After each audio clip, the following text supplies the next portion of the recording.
Okay, well, first of all, it would be a very good idea for everyone to read the Lange Brief like a mimer or a sikha. Study it, because every detail is meaningful and descriptive of what it means to be a chassid and so on. It should be required. It should be taught in schools, actually. Anyway, so the story begins with this chassid, Mordechai, who had a friend who hadn't heard about Chassidus, about the derech of the Baal Shem Tov, and he thinks to himself that he should go find this friend and introduce him to Chassidus. To do that would take up a lot of time, and he would be away from the Rebbe and so on. He can't decide whether he should do it or not. And he decides that he's going to write to the Rebbe. He's going to ask the Rebbe. But before he actually goes to ask the Rebbe, he thinks to himself, what am I asking? When I come to the Rebbe, I'm going to say, I have a friend who desperately needs to learn Chassidus, and I'm asking whether I should have Avos Yisrael and go find him and introduce him. What kind of question is that? So that itself is a whole subject.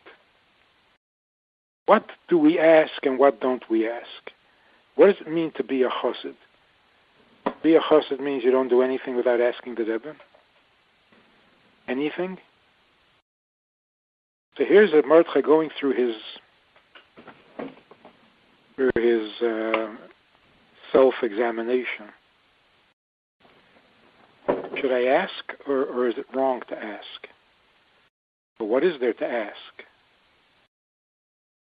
This is very descriptive of the difference between an eved and a shliach. An eved is not supposed to think for himself, because it's not his project. He's the eved. The project belongs to the master, to the odin. And the eved's role is to do what has to get done without interest, without question, without imposing his own opinion at all. Shliach is not like that. When the Rebbe sends a shliach to a place, you're supposed to go there, assess the situation, see what is necessary, and then do what is necessary. You can't go to a town and then write to the Rebbe, what should I do here? You're there, you're on the spot, look around, see what's happening, and decide what needs to be done. I remember one time hearing a sikha before I came to Minnesota. The Rebbe was talking about the shliach in Minnesota by Feller. He said that it was a World Series, and there was a Jewish pitcher, Sandy Koufax, and the game was here in Minnesota, and the shliach, the Rebbe said, went to the pitcher to ask him to put on film. And the Rebbe added by mir nicht gefragt. He didn't ask me, he went and did it. And the Rebbe repeated it, I think, twice or three times. Added by mir nicht gefragt. And the Rebbe was very happy with that. You don't have to ask everything, not because it's not important to the Rebbe, and not because the Rebbe is not interested, but because a shliach is authorized by the Meshaleach. An eved is not authorized. So an eved is not supposed to have an opinion or even a thought, whereas a shliach has to think because it's his shlichus. This is your subject. So instead of asking the Rebbe immediately, stay up all night, think about it, analyze it. It's your thing. So that's what this first part of the story is. Chassid thought to himself, what am I asking? Should I have Avos Yisrael? Should I care about my old chaver? It's not a question. I have to go. Then the story begins where he goes to find his chaver, and He describes the difference between them and how he himself had once been misnagid and didn't know of Chassidus and so on and so forth. It's absolutely fascinating how the Frierdiker Rebbe, writing to his daughter, gets inside the mind of a chassid, heart and soul of a chassid. So it really should be required reading. One of the advantages or benefits of studying this Lange Brief, we're all raised with Chassidus, and we take it for granted, and we assume that this is the way it always was. We forget that this is a huge innovation, and it's saying some radical and exciting things. And by reading the letter, the Lange Brief, you get to see what it is that we inherited and what it is that we were given as Chassidim that makes it so special. There are too many things in today's world that are taken for granted. We don't talk to our children about important subjects. We take for granted that they know. We don't celebrate the Ashreinu Matev Chalkeinu Maneim Geiraleinu Mayofa Yerushaseinu, because we don't even realize what we inherited. We don't realize what's so good about what we have. We need to rethink. We need to be more thoughtful. They say today, mindful, so that we appreciate what we have, and then we have a whole different enthusiasm and a whole different excitement in what we're doing. We also know better what to tell the people that we're talking to and that we're teaching and inspiring. Very often you talk to somebody who hangs around a Chabad house, and to them, obviously, Hashgacha Pratis is a fact of life. Know that some people don't really believe it, some frum people don't understand it, some people disagree with it altogether. Don't realize that we're giving them something really special. Maybe that's why they're not responding with the enthusiasm that they should be responding with.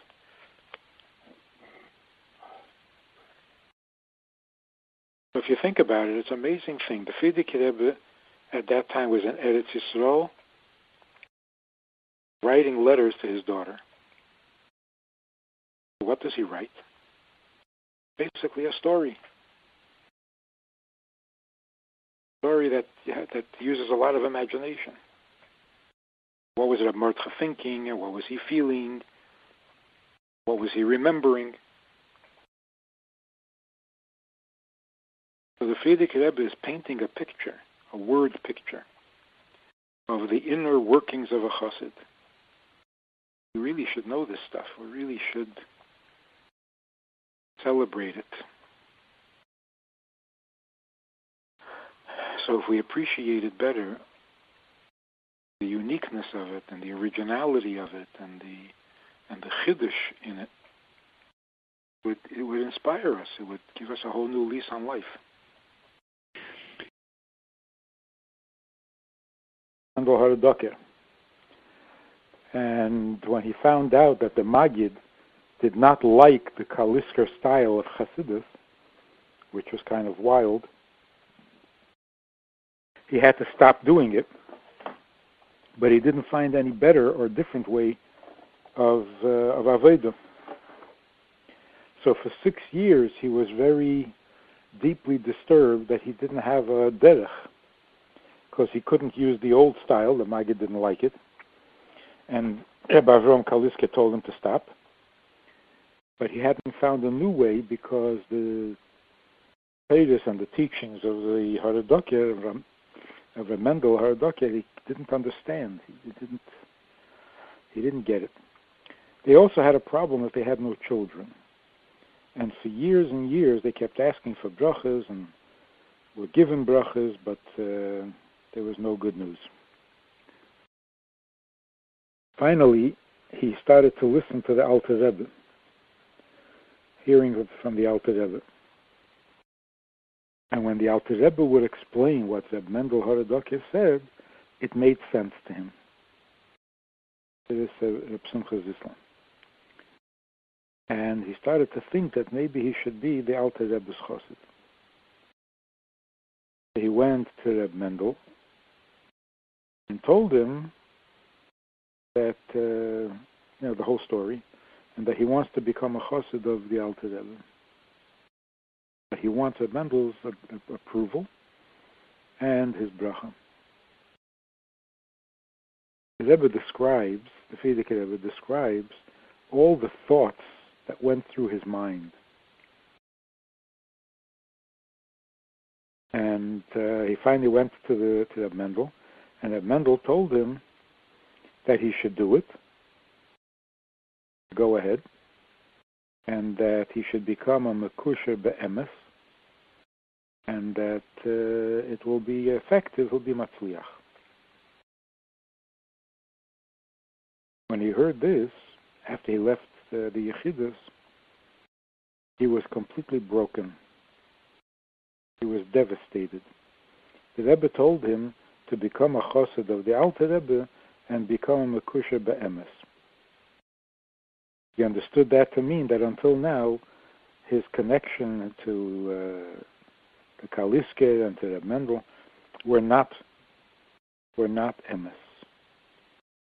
Then he realized this is why the brachas never worked. And that when he complained that he didn't understand Reb Mendel's Torah, well, of course he wouldn't understand it. He's not a Mekusher Be'emes. And the Rebbe describes the description, the names that he called himself. So, sheker, bluffer, all the the criticism that he leveled at himself.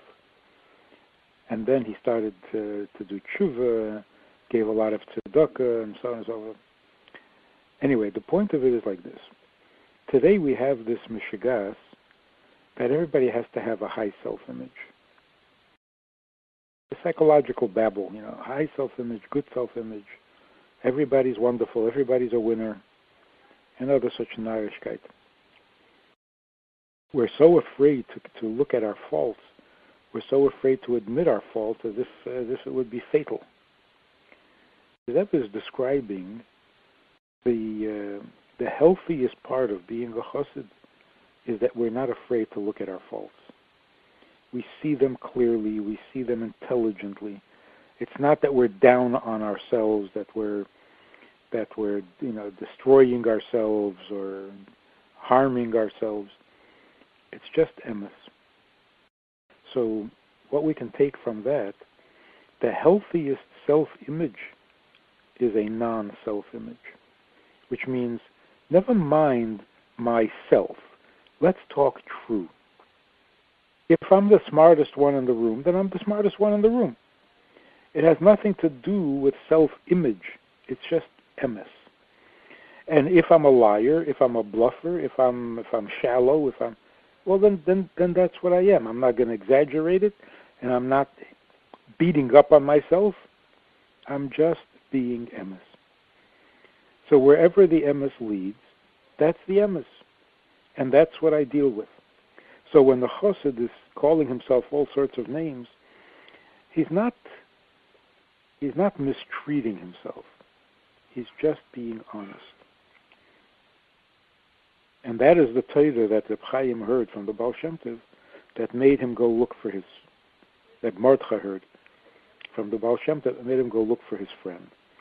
He heard that the chamer that is fallen under its load, the donkey, which everybody considered the enemy, the donkey of your enemy, you can't ignore it and leave it burdened. You have to lift it up and help it get back up. And helping another person with their load, that's Avos Yisrael, and for that you have to have Mesiras Nefesh, and that's why he went to look for his friend Reb Chaim. And again, in modern English, What that's telling us is that if you're trying to be good, and this leads into our topic, if you're trying to do what is right, and it's breaking your body, in other words, the load that you took is harming you physically, then it's not emes, and it's not the right way. That's not Mesidus Nefesh, that's self-destruction. So if it's physically harming or hurting the chassid, the person, then he has to stop and think, what am I doing wrong? Because the Baal Shem Tov does not approve of harming the body and of treating the body like the enemy.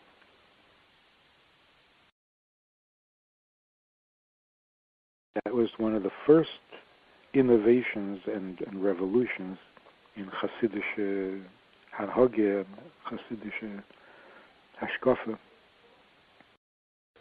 that the body is not the victim of your avodah. You don't sacrifice the Gashmias for the sake of the Ruchnis, but you elevate the Gashmi until it becomes Ruchnis. The next highlight in the story was where he remembers when he was not yet a chassid, and he was called up to the Torah, and it said there that Moshe Rabbeinu was the most humble, biggest Anav in the world. And he was very hurt, because how could the Eibishter not know that he was going to be a bigger Anav? And he tried to explain it to himself that the Eibishter meant only people who are on earth, and he's higher than earth, and he's not known, whereas Moshe Rabbeinu was known, so he is in fact a bigger Anav, and all sorts of torture thinking. And we all laugh at that because it's so ridiculous. It's like I'm convinced that I'm humble when in fact I'm being so arrogant. But that's too simple. These people were geniuses. In Nigla, at least, they were geniuses. They had great heads. They had great logical thinking powers and so on. How did this happen? How can it be so ridiculous? And also, if it's so simple and so obviously wrong, then why do we need a lesson about it? Why do we need Chassidim to teach us? There's got to be something more to it. So let's consider like this. And this is in general a way of thinking that gets under the surface beyond the obvious. Let's assume that Mordechai, in his thinking, was correct. Maybe he is more humble than Moshe Rabbeinu. Maybe he is a bigger Anav. Maybe. The Torah says that Moshe was the biggest Anav. Okay, so you have a Kashi. Look up in Rashi, and Rashi will explain how it's not a Kashi. But it's not that it's not possible that he is a bigger Anav, or like he himself said, that he's a bigger Anav because Moshe Rabbeinu's wife knew he was great. And his wife doesn't even know how great he is. His wife thinks he's a fool. So he's a bigger Anav. Maybe that's correct. And if it is correct, then is his thinking still so ridiculous? And if it's ridiculous, why does that change when he becomes a chassid? Being a chassid means don't be ridiculous. That's the difference between a chassid and a misnagid. So obviously there has to be more to this. We've got to go a little bit deeper. The question is like this. You get called up to an aliyah, and in the Torah it says that Moshe was a big Anav. And your question is, what about me? The lack of chassidus is that self-awareness that changes the topic from Moshe Rabbeinu to me. And what's ridiculous about it, or what's unacceptable about it, is how did you become the subject when in fact we're talking about Moshe Rabbeinu? So you read in Torah what the Eibishter is saying about Moshe Rabbeinu, and instead of thinking about Moshe Rabbeinu, you've suddenly changed the subject to you. What about me? Did the Eibishter forget about me? I'm a bigger Anav. So even if it's true that you're a bigger Anav, even if that were possible, But we're not talking about you right now. Right now we're talking about Moshe Rabbeinu. What did learning Chassidus change for Reb Noach? How did becoming a Chassid of the Baal Shem Tov change his thinking or his mindset? What changed was he was able to focus on the topic without introducing himself, without bringing himself into the picture. And that freedom, the ability to step out of yourself, at least for a while, that's what Chassidus gave him. So he was so ashamed of the memory of talking about Moshe Rabbeinu and thinking about himself. And this is something that is so common. It's such a widespread problem, including relationship problems. We can't and we don't focus on what the issue is. We always bring in the self. I don't like this. This makes me uncomfortable. What about me?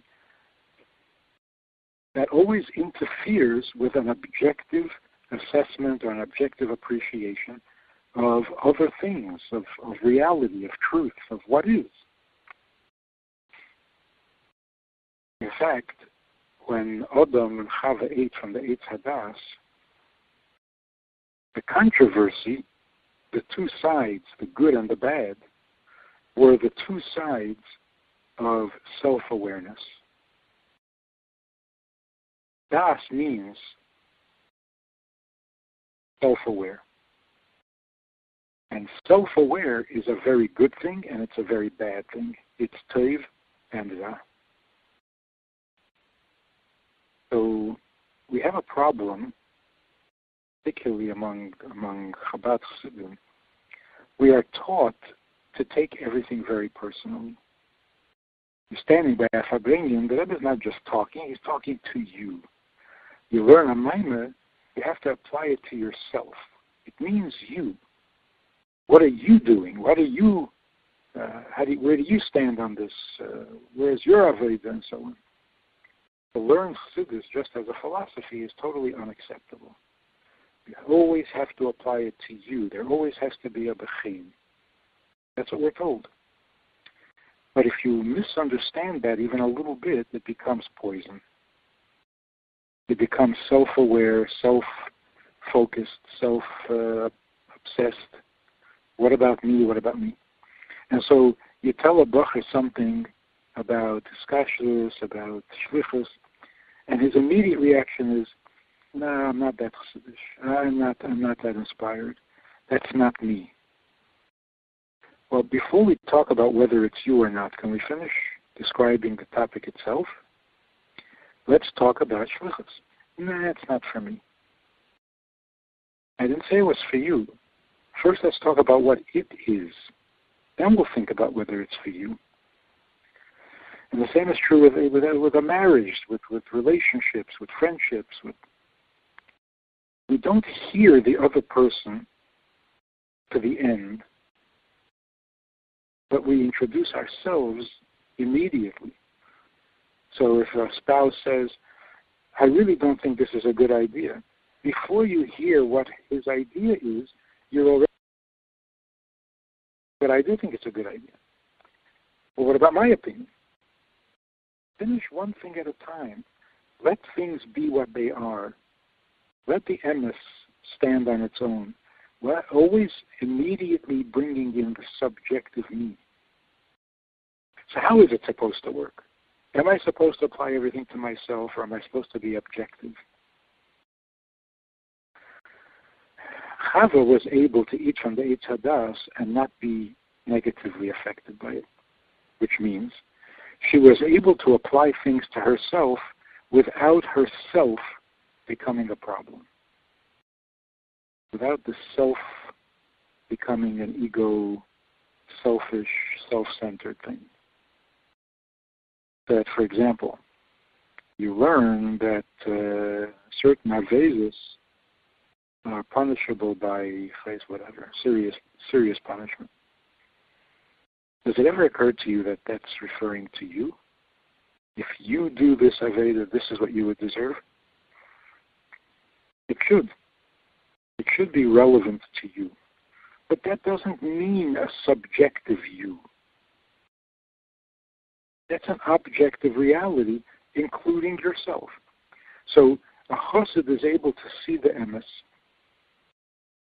A chassid appreciates what is for what it is, and then he includes himself in that emes. Not he introduces his ego or injects his ego into it. He realizes that the objective truth is true of him too. So when it says, V'ahavta l'reacha kamocha, it's not just a concept. I have to have Ahavas Yisrael. But that's not the ego I. More the real I. When it says B'nai Yisrael, do you realize that means you? That's not an ego observation. That's an objective observation that includes you. So there has to be a you, and you have to be included, or you have to include yourself. But that you is not the ego you. It's not that nasty, ugly, self-pitying, not that das. So das means hiskashrus. You become attached to an idea, you become attached to a value. But that attachment is not selfish ego, healthy ego. So Adam and Chava were able to do that. And then after they left Gan Eden, it has become very difficult to do that. To have an I, to be a something, and yet without ego. And that's why the Avodah of Chassidus is an introduction and a hachana for Mashiach. Because Mashiach means that the ill effects of the Eitz Hadas are finally healed. What is the ill effect of the Eitz Hadas? The presence of the unhealthy I, the unhealthy ich, that comes along with the healthy one. And that has been the whole Avodah for all these thousands of years, to be able to maintain the ich and get rid of the ego. Because without the me, then there's no one to relate to. There's no one for the Eibishter to relate to.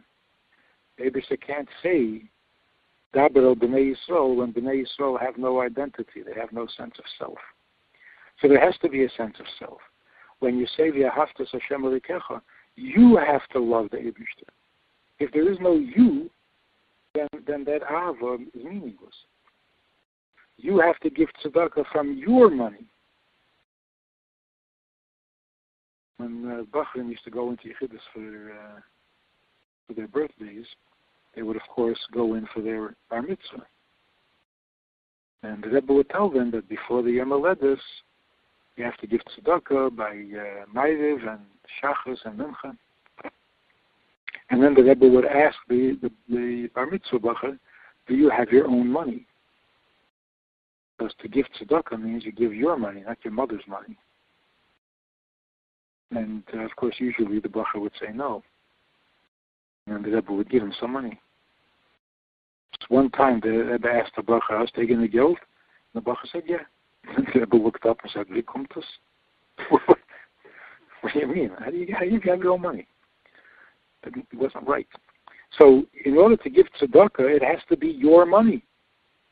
If you don't have a sense of self, this belongs to me, this is mine, this is not mine, then you're not of any value to the Eibishter. So there has to be a self who can serve. Onu banecha, onu avodecha. There's a me, and I am your child, and I am your eved, and I am your eved. But at the same time, we have to peel away the negative I from this positive I. So it's like an objective kind of self. It's definitely self, and yet it's objective. So the Medrash says that Sarah Imenu, was the next person in history to be able to have this healthy self without the unhealthy self. And what is the proof? Where do we see it? Sarah said, we have to send away Yishmael, because lo yidash ben ha'oma hazeh in b'niyim Yitzchak, which sounds very egotistical. This ben ha'oma, this slave's child, is not going to inherit with my son. Sounds very selfish. But what happened in the end? In the end, Yishmael came back and said, I am not Yitzchak's equal. I follow behind Yitzchak.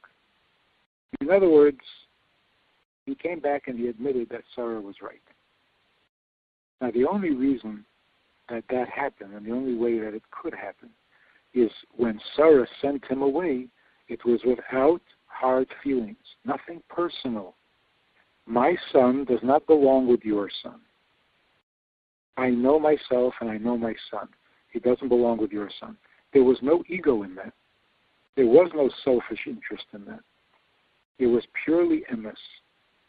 So on the one hand, there was very much awareness of self, and at the same time, no trace of any arrogance or of any selfishness. That's how the Eitz Hadas should be, once you get rid of the Ra. And Chassidus is the Hagdama and the preparation for the coming of Mashiach, because when Mashiach comes, we will have the benefits of the Eitz Hadas without the negative.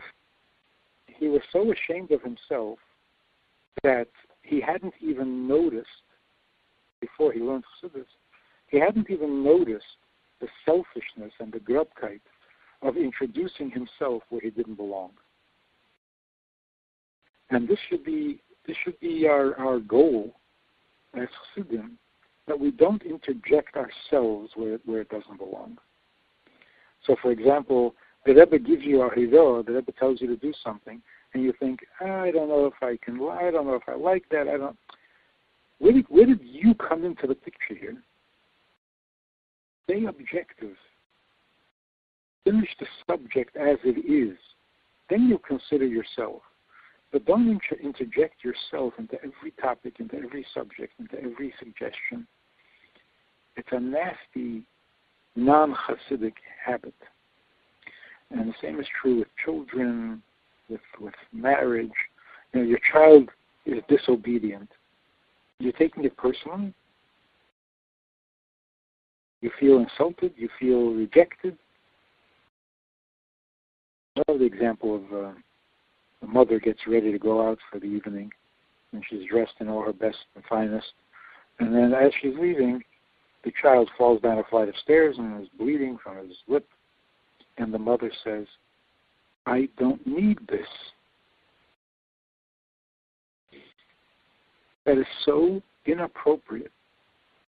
It's so not Chassidish. The child needs help.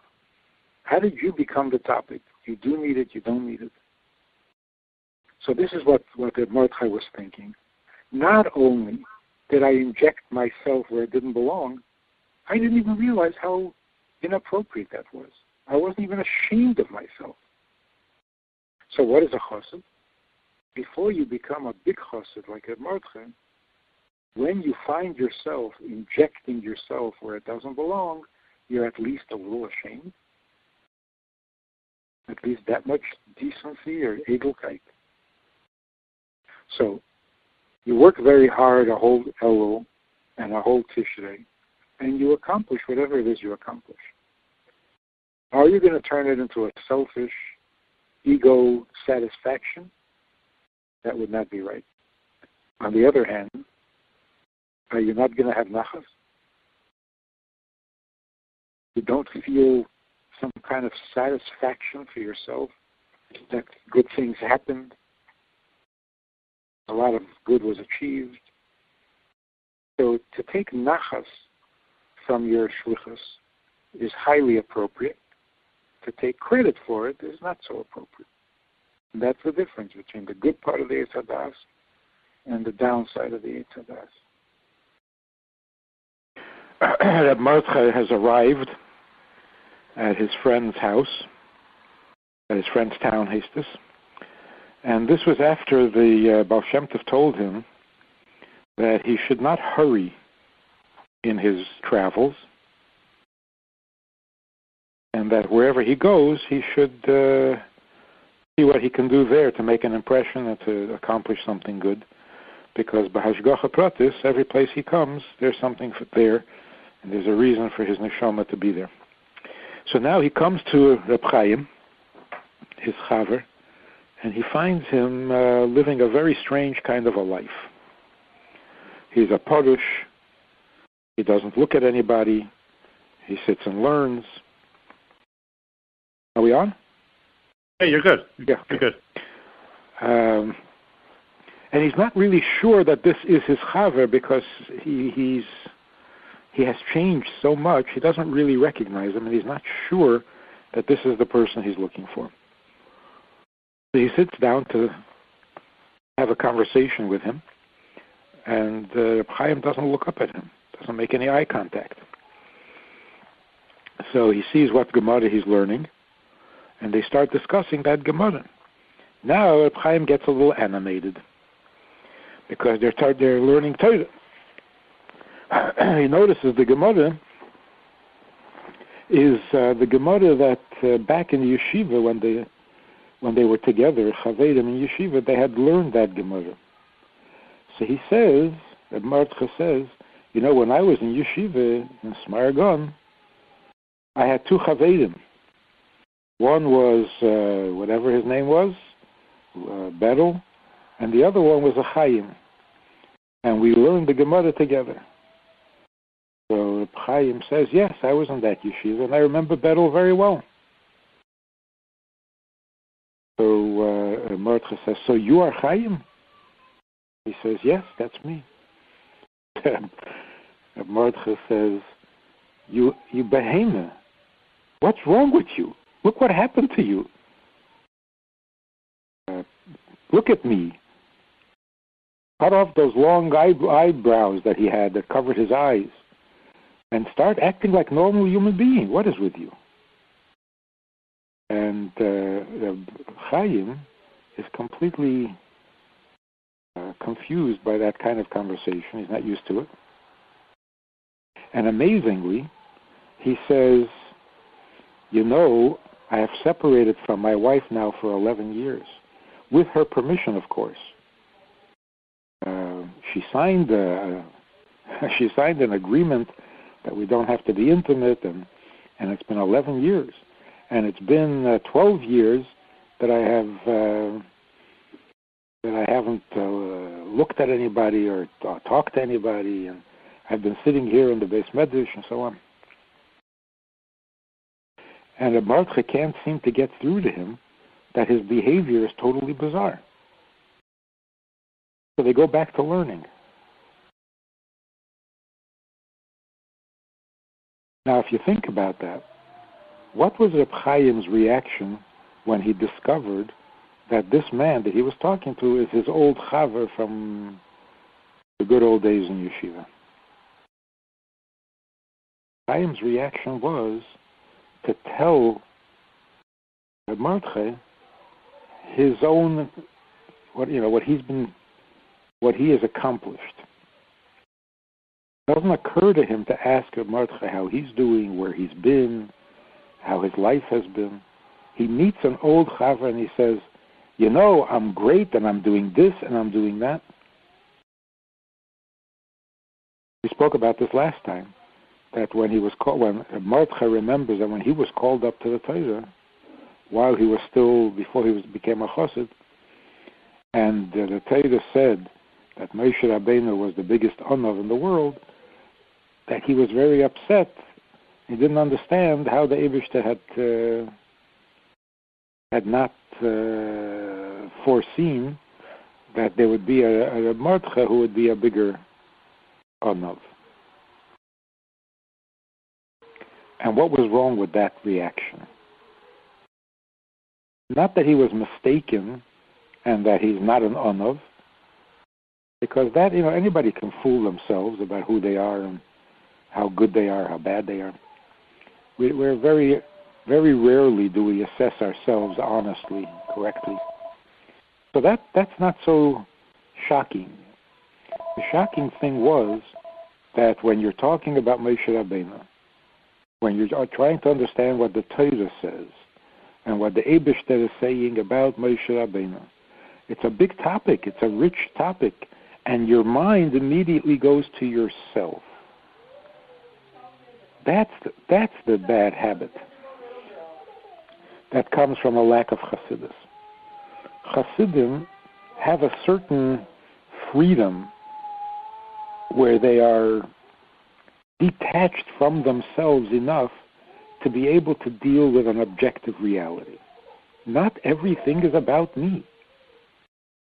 Like that old joke, that no matter what happens in the world, our first question is it good for the Jews? In that case, it's not so terrible because it's a collective. Is it good for the Jewish people? But to focus on yourself every time you hear something, every time you come across something, and your immediate reaction is, what about me?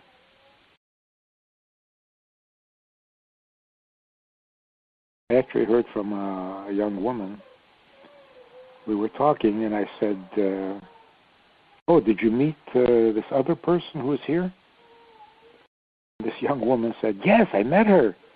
She loves me. What a strange reaction.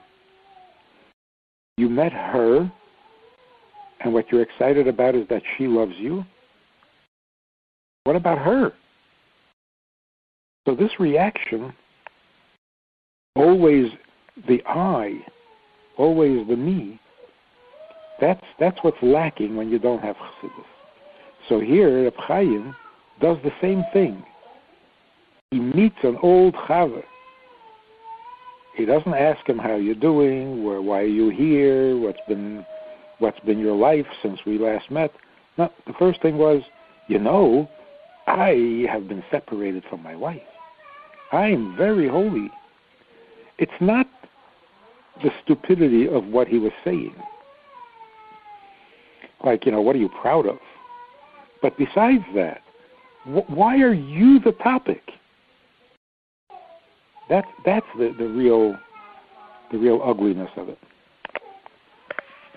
At any rate, Reb Mordechai has to figure out what to do with this guy, because criticizing him or just talking sense to him doesn't work. He's so far gone that when you try to make sense to him, he just gets confused. He just doesn't understand. So the Mordechai realizes that he's going to have to be patient, and he's going to have to spend a lot of time, stay in town, and slowly find a way to draw Reb Chaim out and get him back in touch with reality. In the meantime, it comes time to daven. Word had gotten out that there was a man in shul, a stranger, who sits and davens, or it appears that he's davening, late into the afternoon. He had never seen such a thing. And not only that, but every now and then he says phrases of the davening with a tune, out loud. So people started to gather just to observe this strange phenomenon. The way that Mordechai davened was the way that the Baal Shem Tov had taught him to daven. Before he came to the Baal Shem Tov, he remembered how he prepared himself for davening. Since you're supposed to daven out of awe for the greatness of the Eibishter, so he remembers that he would prepare himself by going over to the Amud, and on the Amud it was written, Da lefnei mi ata emed, and he would stop and think about those words, and then he would imagine being confronted by a huge buffalo. Not an American buffalo, a water buffalo. How frightening it would be to encounter a water buffalo in the street, and how it would completely remove any machshava zora from his mind, because he would be focused entirely on the fear of this animal. And then he would think to himself, this animal is only one of God's creations. And God created millions of these animals. How awesome must God be, and how terrifying would it be to confront God? And then with that feeling, he would go back to his seat and he would daven. But that has changed a lot since he's been to the Baal Shem Tov and learned the way that the Baal Shem Tov taught. Even after he started learning Kabbalah, before the Baal Shem Tov, that also changed his davening, because then he would start to think about all the angels, various levels of angels, and he would make up his own little prayers or sentences using the names of the angels, and then, having great respect for the angels, he would very respectfully ask them to please notify the Eibishter that Mordechai is about to daven. Make a grand announcement that I am about to address the Eibishter, and the Eibishter should be forewarned. Anyway, since he came to the Baal Shem Tov, all this Narishkeit disappeared. And it was quite common for him to daven 5 or 6 hours consecutively. But there was also occasions on which he couldn't daven at all. He would try and nothing would happen. So he went to the Baal Shem Tov and he asked for advice on what should he do that the davening is not inspired. In other words, without those artificial stimulants, thinking of a water buffalo or thinking about the malachim announcing him to the Eibishter, without these stimulants, the davening just wasn't working, and in fact, he was losing interest in the davening. But then he heard a Torah from the Baal Shem Tov that the Gemara says that learning Torah is called Chaye Olam, eternal life. Davening is called Chaye Shah, temporary life, an hour's worth of life. And that's why learning Torah is much greater than davening. And he felt that the davening was taking him away from learning Torah, and he wanted to spend more time learning. And he almost resented the need to daven. But the Baal Shem Tov's Torah was like this. Chaye Olam doesn't necessarily mean eternal life. On the contrary, it means life of this world, worldly life. Learning Torah brings life to the world, to your existence in this world, because everything you do and how you live is all informed and inspired by Torah. So you eat correctly, and you dress correctly, and you talk correctly, you behave correctly. But davening is called Chaye Shah. Shah means an hour, but it also means turning. Like responding. When someone calls you and you respond, that's called Shah. So davening means turning to the Eibishter. It's an inspired connection to the Eibishter. Not about this world, but about your connection with him, with the Eibishter. And that inspired him to want to daven again. So, to make a long story short, he is sitting in davening, and people come to stare at him. And they can't understand what it is that this person is doing. This is the point that I want to make for this particular call. What does it mean to daven? What does it mean to daven 5 hours? What are you doing? What are you doing for 5 hours? What does it mean when the Mordcha says he went to the Baal Shem Tov to ask for help or advice because he couldn't daven? What does that mean you can't daven? The Baal Shem Tov told him that davening requires preparation, and the preparation is plowing the soil, plowing up the soil of the heart, and then the davening is effective. What does that mean? What is the preparation for davening? What does plowing mean? So going back to what we were saying before, without Chassidus, a person is so trapped within themselves, they're so self-focused, so self-absorbed, that everything stems from that. Everything centers on that. Every other experience is an extension of self, a commentary on self. In order to daven, you have to plow up that field. You have to break up the soil, soften the soil, so that it becomes receptive to the rain or to the seeds, and then things will grow. What does that mean? It means softening up this obsession that we have with ourselves, liberating ourselves a little bit from this self-centeredness. That's the preparation for davening. Preparation took a long time.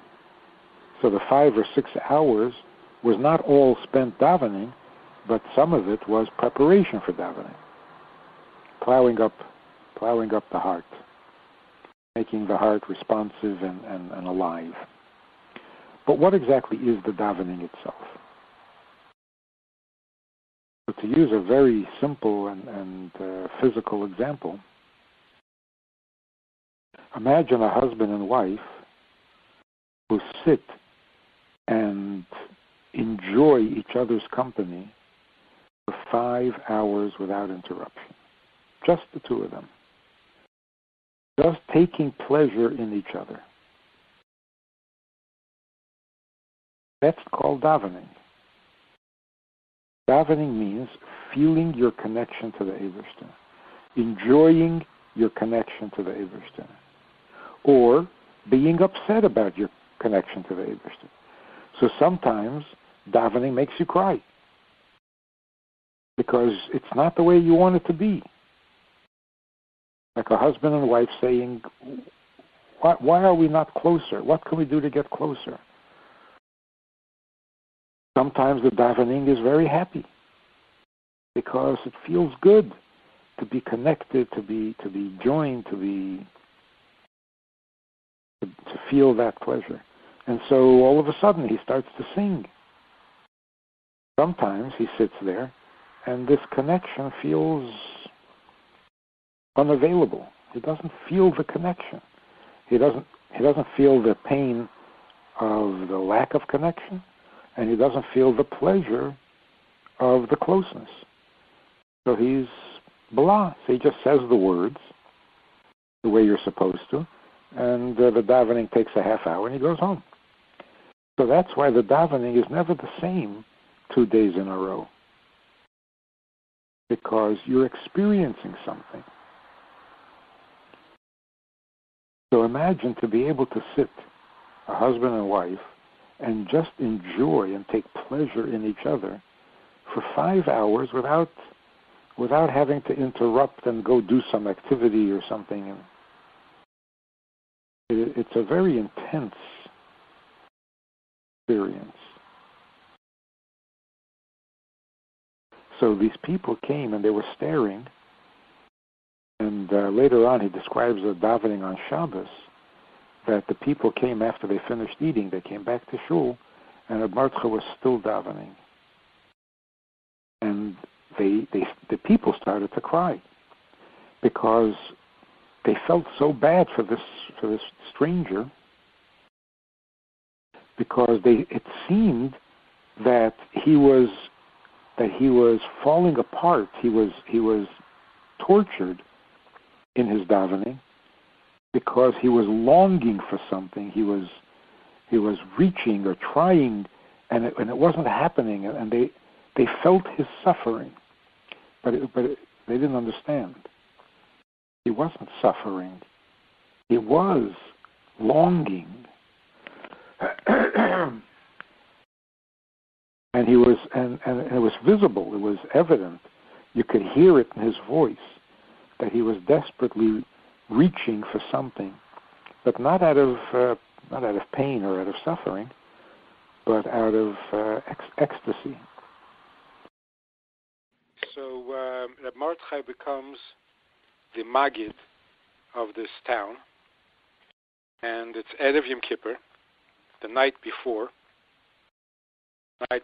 Kol Nidrei, and he gives a talk, and he very strongly and very herzig calls on the people to do tshuva. The day before the day of judgment, and on what grounds, on what merits are we going to ask the Eibishter for brachas, that the children should be healthy and that we should have parnasa. And the people took it very seriously, and they were crying, and it was a good, effective, successful speech, lecture, whatever. But afterwards, Reb Mordechai is thinking to himself, what did I do, and who gives me permission to do such a thing? These are good people. They work so hard, and they're so sincere, and they try so hard with the mitzvahs that they do and the tehillim that they say, and their emunah is so pure. Well, what am I doing? What am I giving them musar for? In fact, they're better than me. Sure, I know the whole Shas by heart, and I finished it 4 times, and I know Kabbalah, and so on and so on and so on. And although you're not allowed to be arrogant about it, but you also have to be truthful. So yes, he's a big lamdan, and he's a mekubal. He's been for a couple of years already by the Rebbe, Baal Shem Tov. But they're more emes than him. It's almost like, what is the whole point of learning and davening? What is the whole point of Fabrengen, the whole point of Chassidus and Kabbalah? The whole point is that Das Elikei Avicha, you have to know the Eibishter, get to know the Eibishter, in order of Dehu Belev Sholim, so that you can serve him with a whole heart. So these people, without learning and without all of that, they are serving the Eibishter with a whole heart. They are what every lamdan hopes to be. So what is he giving them musar when he should be giving himself musar? And besides, how can he hurt them like this? They took it so seriously. They were so upset. They were so heartbroken. What is he hurting them? Who gives him permission to hurt them when they're already hurting and they work so hard to make a living? They never complain.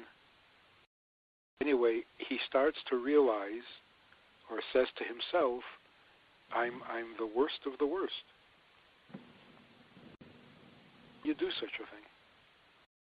He remembers how the Baal Shem Tov always said that the simple Jew, their sincerity and with their avodah, are much higher and more precious to the Eibishter than the big scholars. Then he realizes that the Baal Shem Tov must know what he just did. Baal Shem Tov must feel what he just did. And the Baal Shem Tov is probably angry at him. Actually, I heard recently from a shliach. I don't think I've ever heard this before. Shliach wrote to the Rebbe that he had made up a speech, or he said something to a couple who had become the Niskarev to the Chabad house. And there was some, I don't know if it was a shaila about their gear, or it was a shaila, something. Something was... And they were very offended, they were very hurt, and they're not coming back to Chabad anymore. So he felt terrible, he wrote to the Rebbe. wrote to the Rebbe looking for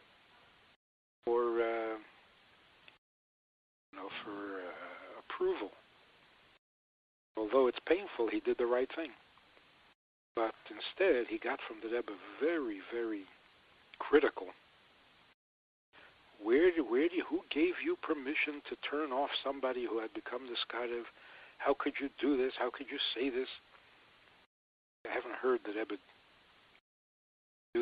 say that or to speak like that to a shliach before. But he was very unhappy with what had happened. So that Mordechai is thinking the Baal Shem Tov probably knows, and the Baal Shem Tov is probably very angry about it. The more he thought about it, the more the worse he felt, and the more critical he became of himself. You could do such a thing. If you could hurt people, then what good is all your learning, and what good is all your chassidus, and what you accomplish sitting by the Rebbe? All of it becomes meaningless if you can be so callous, if you can be so insensitive to everything that the Rebbe stands for and everything that Chassidus stands for. And incidentally, this doesn't only apply to people who come to the Chabad house. It applies to husbands and wives as well. So when we look back, when they show us a film of everything we did and said, we would be shocked at how we speak to each other. You know, the lack of respect and the lack of consideration, the lack of simple derech. Who gives us permission to hurt and to criticize and to make somebody unhappy, even if it happens to be your husband or your wife? We've lost our sensitivity. So Mordechai is calling himself all sorts of names, and he can't sleep. The whole Yom Kippur, it bothers him. He does a real tshuva himself. Then Motzei Yom Kippur, he can't get it out of his mind, and he forgets to break his fast, and he falls asleep, and he has a dream that the Baal Shem Tov is smiling. Baal Shem Tov says to him, "You meant well. Kavanoscha retzuya. Your kavana is good, desirable." So he woke up feeling a little better, but then he thought to himself, "Wait a minute. The Baal Shem Tov said my kavana was good. I meant well, but that doesn't mean that I did well. What I did was wrong. It was just with a good kavana. But even if you hurt somebody with a good kavana, who says that's kosher?" So this whole internal dialogue that Mordechai is having with himself, and his shock at his own callous talk, which of course was well-intentioned. I mean, even if he intended to hurt them, the point is it's Erev Yom Kippur. Time to do tshuva. So he said what needed to be said. He's the Magid. He's responsible for their Yiras Shamayim and etc. So what are you supposed to say Erev Yom Kippur? Everything's great, everything's fine, you don't have to worry about anything.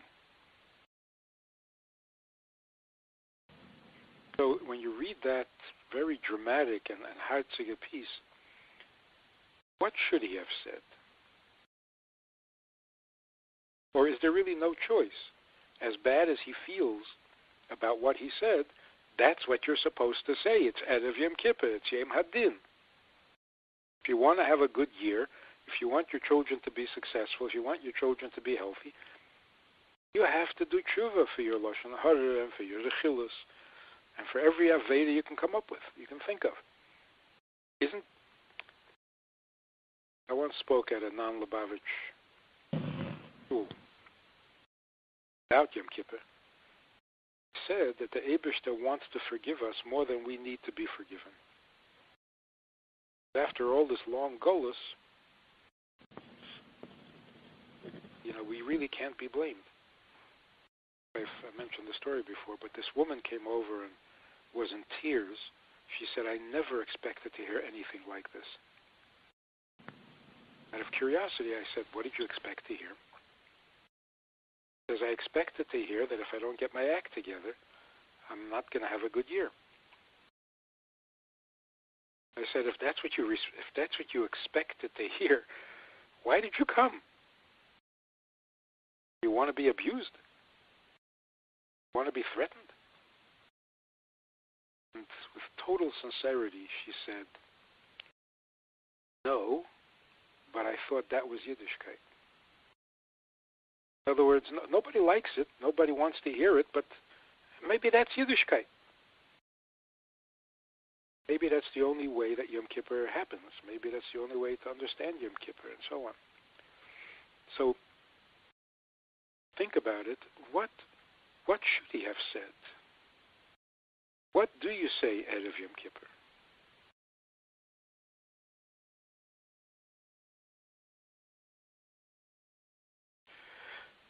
So Chassidus tells us that first of all, Yom Kippur is Yom Hadin, which means judgment, means the punishment has to fit the crime.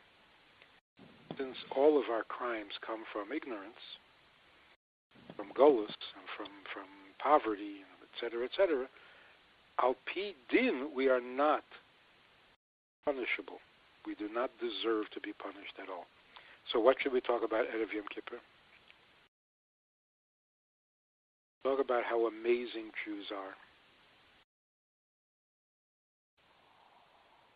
The Lange Brief has a piece, if you remember, where Reb Mordechai first arrives and he's observing Reb Chaim's behavior, and then he notices also the early Tehillim sayers who come 3 or 4 o'clock in the morning to start saying Tehillim. And he describes there how Reb Mordechai was so moved and so jealous of these simple, sincere people and how they said Tehillim. The voice, the sincerity on their face. And he writes there the details. He says that from time to time, you could hear how their voices change. For a while, they're saying the Tehillim with a voice of pleading, tachanunim. And then it changes. And now they're reading with a voice of hope and optimism. And then it changes again, and they're reading it with a broken-hearted voice, which shows that they're aware of what it is they're saying. Yet, at the same time, Reb Mordechai felt terrible for them because he heard in their voice a dullness, an emptiness, a deadness, a kaltkeit. And that was from a lack of chassidus. And by the Baal Shem Tov, by his Rebbe, he learned what it means to have a chayis in mitzvahs, in Torah. My question is, if people are expressing tachanunim, they're pleading, and then they're hopeful and joyful, and then they're broken-hearted, is that not alive? What does it mean? They could have all those moods, all those feelings, and still their tone or their voice is flat and dead without chayis? What is this chayis that was missing?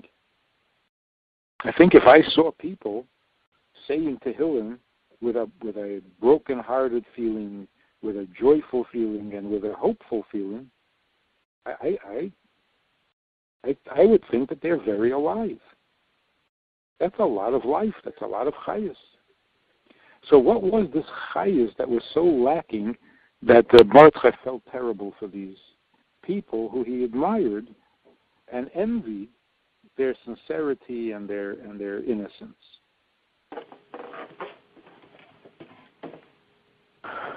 I think what it might mean is that you do something very important.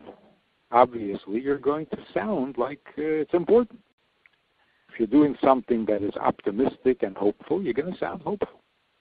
If you're thinking about things that break your heart, your failures or whatever, then you sound brokenhearted. But there's one thing that they all have in common, and that is a dullness or a heaviness that shows that you're very self-conscious. It's about you. Your life is hopeful. Your life is heartbreaking.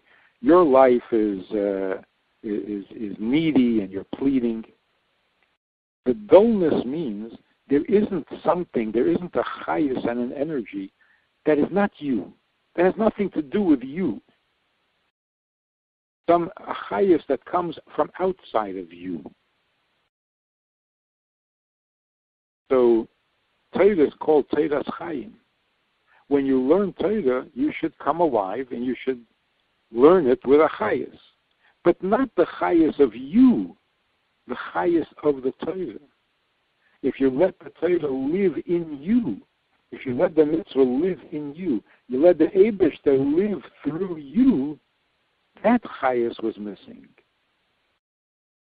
Because they didn't have chassidus. So all those feelings and moods are certainly a sign of life. But life that you have is not nearly as exciting as life that you receive in addition to your life from Kedusha, from Edelkeit, from Torah, from mitzvahs, from Eibishter. So a chassid who learns with a chayus and a chassid who does a mitzvah with a chayus, it's not his chayus. He is feeling and he is expressing the chayus of the Torah because it's Torah's chayim. And it's Elikim chayim. So when you're serving the Eibishter, there's a chayus there that you don't have otherwise. So it's not just your chayus expressing itself in 5 different ways, which is good, but it's an earthy chayus, not heavenly. And Reb Mordechai felt terrible that here are people who are trying to do everything right and who so sincerely want to serve the Eibishter, and yet nobody gave them the key. Nobody gave them that opportunity to actually be able to get excited with the Eibishter's chayus, with the Torah's chayus, and with the mitzvah's chayus. So the Rebbe, the Frierdiker Rebbe, in telling us this story and describing this little observation of Reb Mordechai, he's telling us a very important difference between somebody who does learn Chassidus and somebody who does not. Or at least that's the way it's supposed to be, that if you learn Chassidus, then you gain a chayus that is heavenly, that is beyond yourself, more than your natural condition, more than your given condition. And that's what it means to grow, to rise, to climb the ladder. If you're just staying within your own reality, even though there are many moods within your own reality, you're not really growing because it's what you were given and you're using what you were given. Real growth means you're gaining something that you were not born with. Something is coming to you from above you, from outside of you, that you don't have by yourself. That's real growth. Okay, so the class can also be dedicated to my mother-in-law, my late mother-in-law, Miriam Bas Fruma Ita. So the Lange Brief has a piece, if you remember, where Reb Mordechai first arrives and he's observing Reb Chaim's behavior, and then he notices also the early Tehillim sayers who come 3 or 4 o'clock in the morning to start saying Tehillim. And he describes there how that Mordechai was so moved and so jealous of these simple, sincere people and how they said Tehillim. The voice, the sincerity on their face. And he writes there the details. He says that from time to time, you could hear how their voices change. For a while, they're saying the Tehillim with a voice of pleading, tachanunim. And then it changes. And now they're reading with a voice of hope and optimism. And then it changes again, and they're reading it with a broken-hearted voice, which shows that they're aware of what it is they're saying. Yet, at the same time, that Mordechai felt terrible for them because he heard in their voice a dullness, an emptiness, a deadness, a kaltkeit. And that was from a lack of chassidus.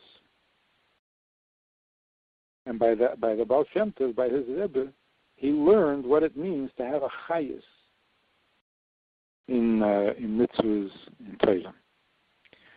My question is, if people are expressing tachanunim, they're pleading, and then they're hopeful and joyful, and then they're broken-hearted, is that not alive? What does it mean? They could have all those moods, all those feelings, and still their tone or their voice is flat and dead without chayis? What is this chayis that was missing? I think if I saw people saying Tehillim with a broken-hearted feeling, with a joyful feeling, and with a hopeful feeling, I would think that they're very alive. That's a lot of life. That's a lot of chayis. So what was this chayis that was so lacking that Mordechai felt terrible for these people who he admired and envied their sincerity and their innocence?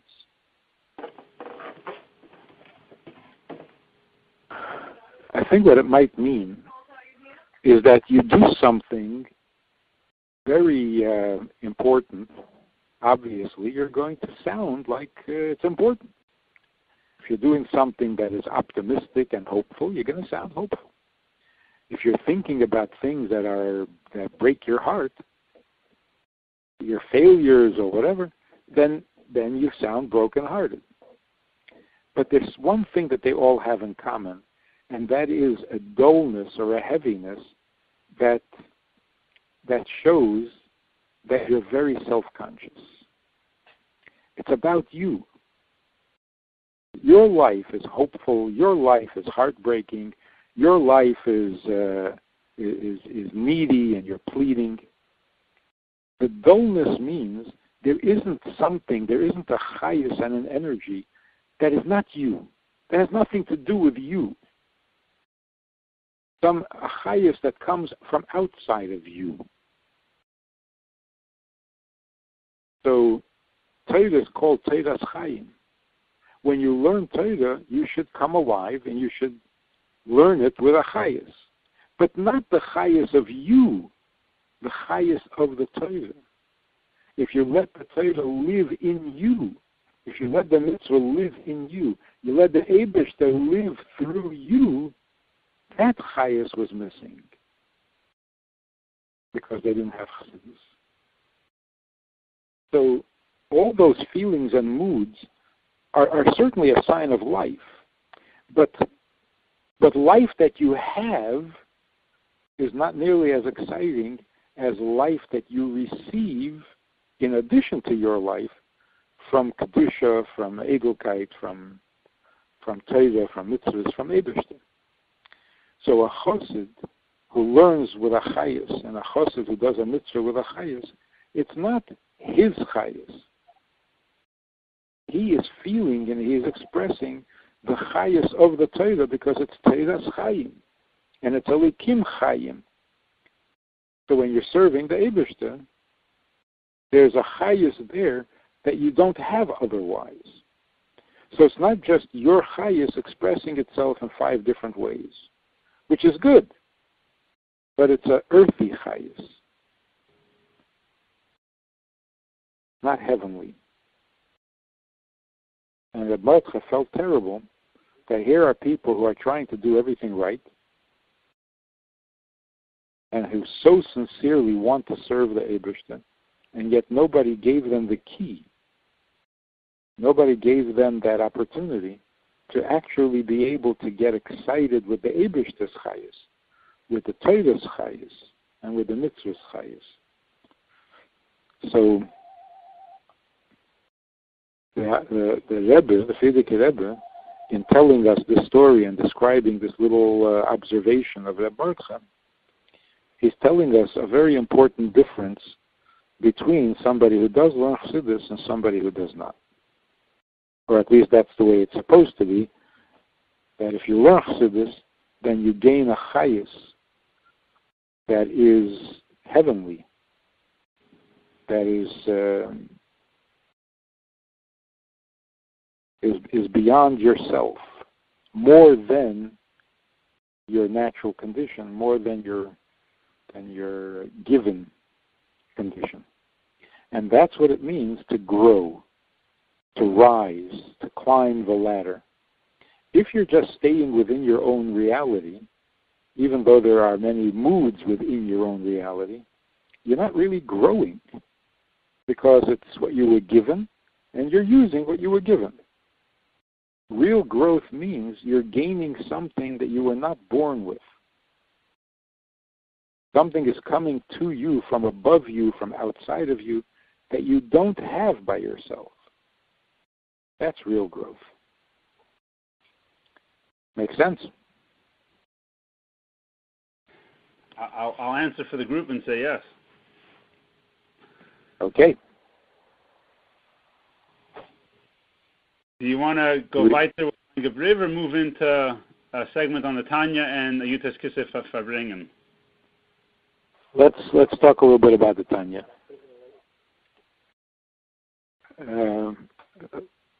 I think we spoke a little bit last time also.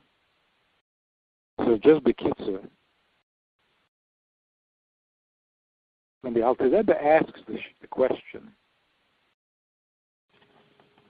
on the pasuk Kikar Elecha Hadavar Ma'od, the Torah says it is very natural for you to serve the Eibishter with your heart, which means with Ava, with a love for the Eibishter. The Alter Rebbe's question is, it doesn't seem that way. I don't feel it. Neged hachush shalom, it goes against our nature, not with our nature. Now that question itself tells you that when you learn something in Torah and it doesn't seem to be true in your world, in your experience, that represents a kasha. That's a problem. Something's not right. You can't dismiss it and say, well, if Torah says that it's natural, so it's natural. I don't feel it. So what? Torah is true, not me. That's good in emunah. But if you're learning, Torah says that this is true, then it has to be true begashmius. It has to be true in olam hazeh. Because Torah lo b'shamayim. So it's got to be true in olam hazeh.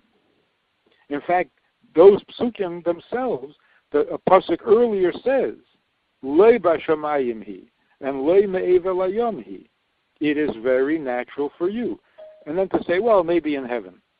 No, it can't be in heaven. It's got to be natural in what we know as nature, what we call nature. So the kasha is a good kasha because it's supposed to be emes in our experience. You have to bring Torah down to earth. Secondly, when you have a question like this, there's a statement in Torah that says that you are naturally capable of loving God, of loving the Eibishter, and yet you don't feel it. So there are two possible answers, or two possible causes for this problem. One cause might be that you are not what you should be. It is your nature to love the Eibishter, and if you don't love the Eibishter, something's wrong with you. You are not natural, or you don't have a heart. You can only love the Eibishter if you have a heart. If you don't have a heart, then it doesn't apply to you, right? Or the other possibility is, you're fine. The problem is with the Eibishter. The Torah says you love the Eibishter, and you don't feel a love for the Eibishter. The problem is that the Eibishter you're trying to love, the Eibishter that you don't love, is not the Eibishter that the Torah is talking about. Torah is talking about the real Eibishter. The real Eibishter you do love. The Eibishter that you're thinking of, the Eibishter that you're believing in, the way you understand the Eibishter, that's not correct. No wonder you don't love him. That Eibishter is not lovable. The real Eibishter is lovable. So what should we fix? Should we fix our understanding about ourselves, get in touch with our truth, or do we need to fix what we think about the Eibishter and get in touch with the true Eibishter?